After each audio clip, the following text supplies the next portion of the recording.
Good morning, students. Today we will discuss about the science part 2,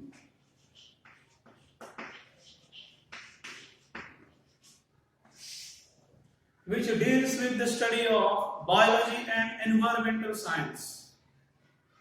In that, today we will discuss chapter number 2 in our textbook. The name is Life Processes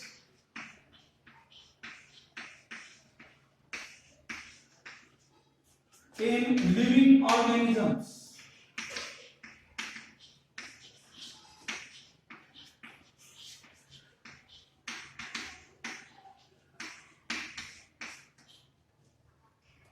This chapter is divided into two parts, that is life processes in living organism part 1 and life processes in living organism part 2.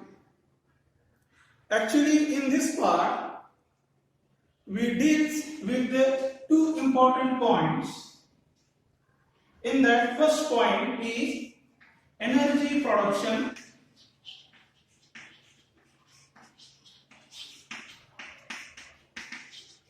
and next point is cell division.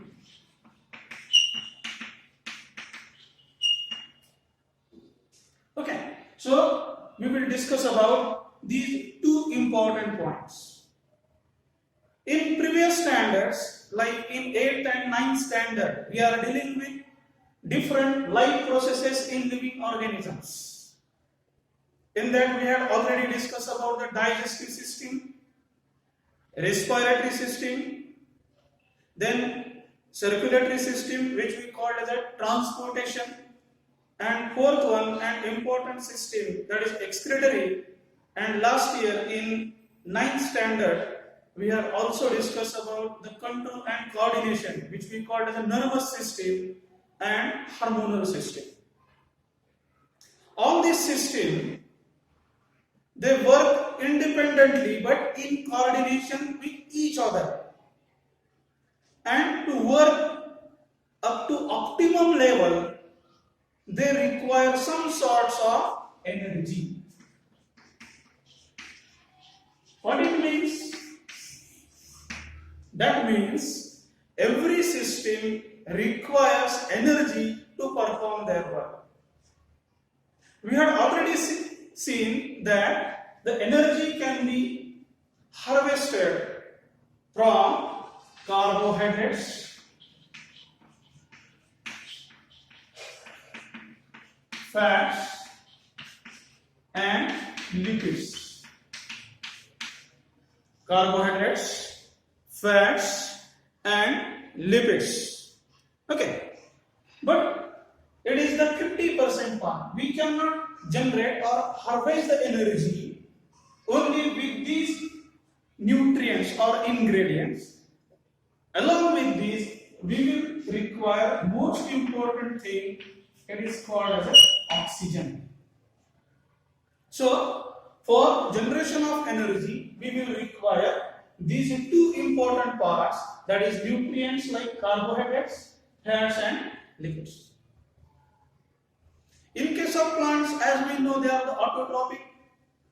They can synthesize their own food with the help of sunlight. Some sort of food that will be utilized by the plants and rest of the food that will be stored in the different parts of the plant, like fruit, then stem, then roots, bud, etc. And we can utilize all these food materials and convert them or in form of these carbohydrates, fats, and lipids. Each in carbohydrates, 1 gram of carbohydrates, it will give you 4 kilocalorie energy. It will give you 4 kilocalorie energy. Okay. So, when we observe or many times you have observed the live sports events or cricket match, and in that drinks interval, what we will observe, the players, they will consume some food stuff. So what is the reason behind it?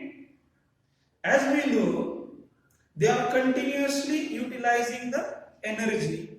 So whatever the energy they have, that will be go on decreasing and decreasing. So once the energy goes on decreasing, there will be a more demand for it. But they don't have the source like carbohydrates, fats or lipids to generate the energy. They also require more amount of oxygen. So in that drinks interval, they can consume some sorts of direct carbohydrates in terms or in forms of the food stuff, and they will try to regenerate the energy for the next session. Okay. So what will be the process for energy generation? That we will discuss now.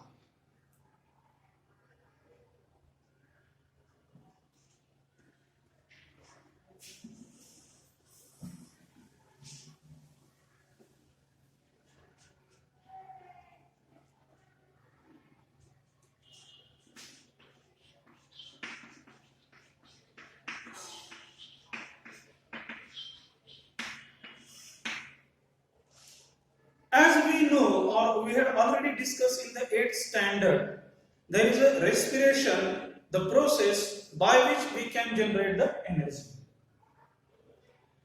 At that time, we had also discussed there is a two types of respiration. One is called as a body level, and another is called as a cell level respiration. Now, what do you mean by body level respiration? Now, it is only inhalation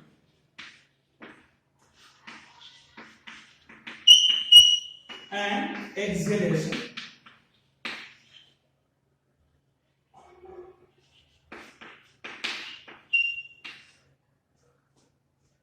Inhalation and exhalation. Or we can just say that is, we will take some gases and expel out some gases. What we are taking actually, that is oxygen, and what we will expel, that is carbon dioxide. That is exchange of gases.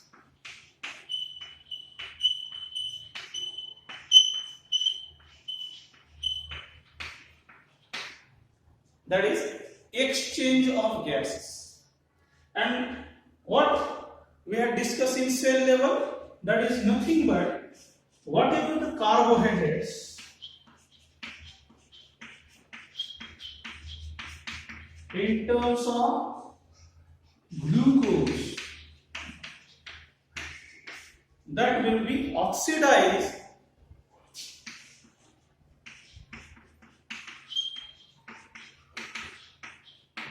and what we are getting, that is carbon dioxide plus water plus ATP, which we call as a energy.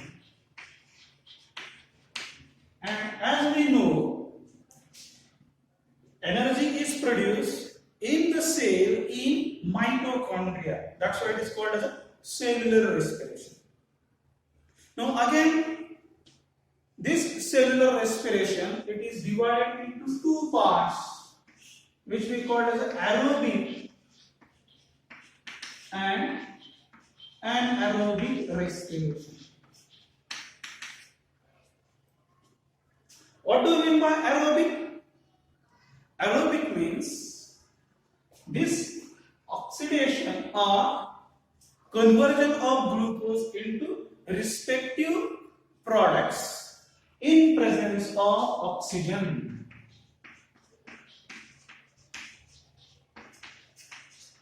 In presence of oxygen. And what is anaerobic? That is, the process occurs in absence of oxygen.